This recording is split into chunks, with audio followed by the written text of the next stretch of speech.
Lagi bang nalulubat yung motor mo mga kaibigan kahit bago pa yung baterya na bili mo mga kaibigan? Parang ganito mga kaibigan, umaabot na lang ng 5 volts yung kanyang charging.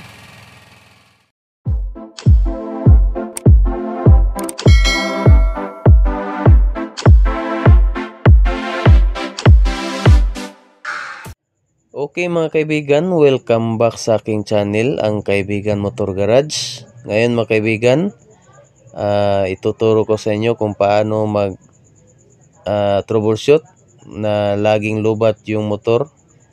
Yung motorcycle mga kaibigan, laging lubat yung kanyang baterya.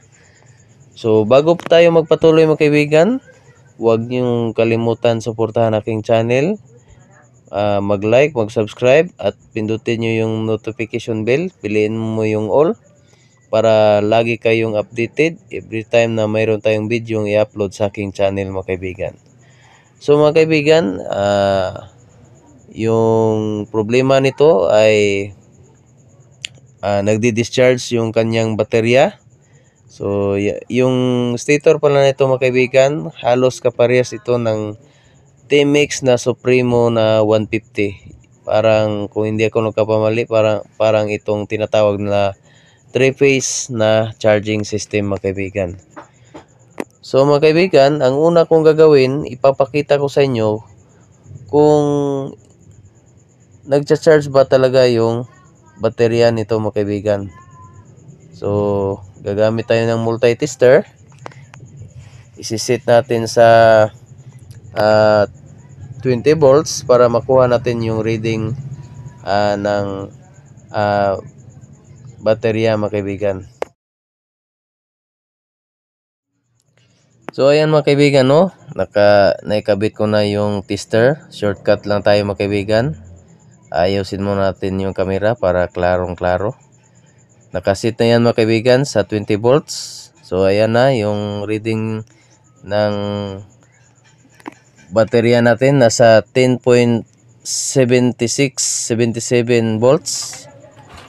So paanda rin natin mga kaibigan, dapat aabot yan ng 13 to 14 volts. So kita mo nyo naman mga kaibigan na nagdi-discharge siya, nasa 6 volt to 5 volts yung charging niya. So may problema tong motor na ito mga kaibigan.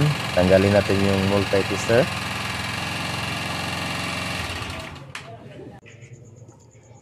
So ayan na mga kaibigan, no, tinanggal ko na yung kanyang wire ng kanyang socket, yung ng pulser, at saka yung wire ng stator, yung nagcha-charge mga kaibigan. Binalatan ko na para madali tayo mga kaibigan. So ang gagamit tayo dito mga kaibigan ng multi-tester. Isisit natin mga kaibigan dito sa sa parang diode na sign na may buzzer mga kaibigan. So kung mapapansin nyo mga kaibigan, ayan, nakasit na.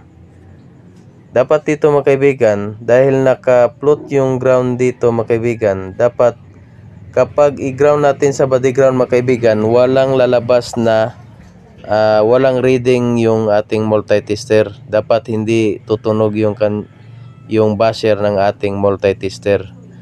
So kapag tutunog mga kaibigan, ibig sabihin na grounded na yung stator mga kaibigan. So kung mapapansin nyo, mayroon siyang reading mga kaibigan.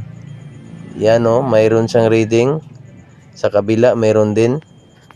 So yan ang ibig sabihin mga kaibigan na sunog po yung stator nito mga kaibigan. Dahil yung ground po nito ay naka-float mga kaibigan. Dapat walang ground nito kung good yung ating stator. So yan mga kaibigan, kahit baliktarin natin, tumutunog pa rin. So indication mga kaibigan na grounded yung ating stator mga kaibigan.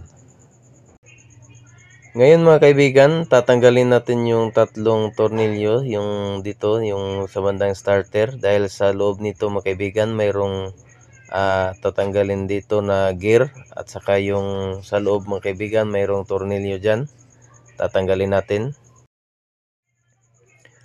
So ayan na mga kaibigan, no, natanggal ko na lahat ng yung mga tornilyo. Yan mga kaibigan, tinanggal ko na. So kung mapapansin nyo kaibigan, sunog na sunog yung kanyang stator. Yan, hindi tayo nagkamali mga kaibigan, sunog yung kanyang stator. Shortcut na naman tayo mga kaibigan. Ito na, tinanggal na natin yung stator. Sunog talaga mga kaibigan.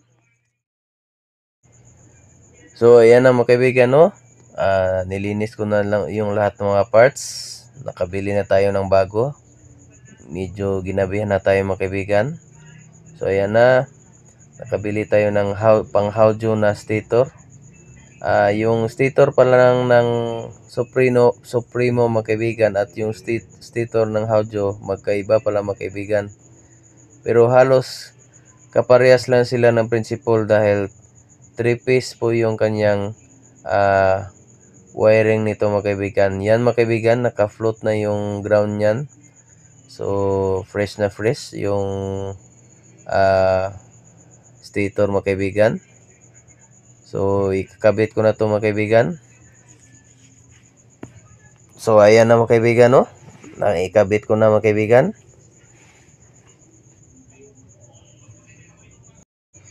So ayan mga kaibigan, no? Isasalpak na natin. Kakabit na natin yung gasket para hindi na mag-leak yung engine oil. Huwag niyong kalimutan mga kaibigan na ikabit yung dowel pin. Dalawa yan mga kaibigan. Pagkatapos mga kaibigan, ikabit na natin yung starter gear. Meron yan siyang plain washer mga kaibigan na maliit, manipis. Dalawa yan mga kaibigan, magkabilaan. So ayan na mga kaibigan, no? Nilagyan natin ng kunting langis yung o-ring ng starter para madaling ipasok yung flywheel cover mga kaibigan, yung stator. Kakabit na natin. Pasensya na kayo mga kaibigan, no, na hindi tayo gumagamit ng background music para iwas copyright tayo mga kaibigan dahil mahirap gumawa ng video tapos makaka-copyright tayo. So dahil di sa atin yung music na yan, hindi tayo gagamit mga kaibigan. Sana mga kaibigan, mayroon kayong kunting natutunan dito sa ating video natin ginawa. So mga kaibigan, kabitan natin yung plain washer at saka yung gear, starter gear. Pag kabit pa na nito mga kaibigan para madaling ipasok, maraming paraan. Pwedeng gagamit ka lang ng pipindutin mo lang yung push button na starter. At saka pwede rin gagamitan mo ng kickstarter mga kaibigan para maipasok mo na yung gear. So ayan mga kaibigan, no, tapos ko nang ikinabit lahat yung mga wiring. Sa pagwa-wire pa lang ito mga kaibigan, hindi ka na malilito dito dahil walang polarity ito, yung tatlong wire na to. So winiring ko na mga kaibigan, binalik ko yung kanyang lumang rectifier. So ayan na mga kaibigan, nakikabit ko na. Ngayon mga kaibigan, iti-testing na natin. Gagamit na naman tayo ng multi-tester. Nakasit na yan mga kaibigan sa 20 volts.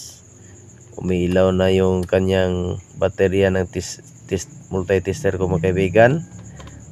Nag-indicate na lobat na yung baterya ng multi-tester. So ikabit natin mga kaibigan yung alligator clip. Ilagay natin sa ground yung black at saka yung red ilagay natin sa positive. So ngayon mga kaibigan, nagbibigay na yung baterya natin ng 12.9.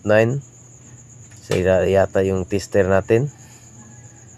So testingin natin mga kaibigan, start natin. So kung mapapansin nyo, lobat yung baterya, hindi na makakaya ng starter. So i-kickstarter na lang natin mga kaibigan. So ayan mga kaibigan, no, i-choke muna natin dahil matigas banda rin. So ayan mga kaibigan. umandar na siya mga kaibigan. Release natin yung choke. So nagre-reading na siya ng 15 volts mga kaibigan. Pero dahil lobat yung tester ko mga kaibigan, nag-indicate na lobat, parang nag-advance siya konti. Nasa 14 volts lang yata yung charging nito, pero ngayon 15 volts na siya. So mga kaibigan, paanda rin natin ng ilang minuto.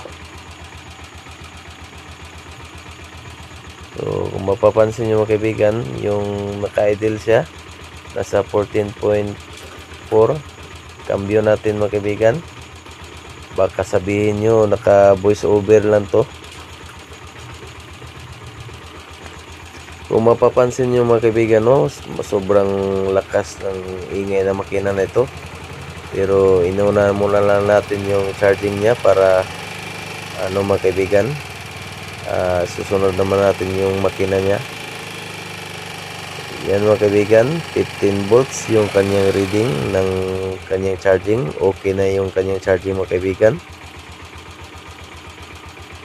Antayin lang natin ng kaunti. Paanda rin natin, subukan natin patayin mamaya kung gagana na ba yung starter.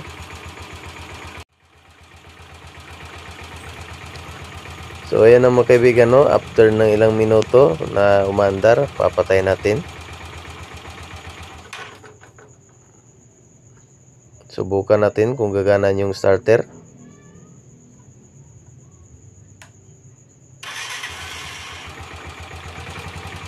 So ayan mga kaibigan, no, gumana niya yung kanyang starter. Kayang-kaya niya na magpa-start mga kaibigan. So ayan mga kaibigan, no, maraming salamat sa iyong panonood. Sana mayroon kayong natutunan sa aking channel. Kung mayroon kayong natutunan, paki-comment na lang sa baba mga kaibigan. Mag-like, mag-subscribe, at pindutin nyo yung notification bell. Piliin nyo yung all para lagi kayong updated every time na mayroon tayong video na i-upload mga kaibigan. Maraming salamat sa iyong panonood.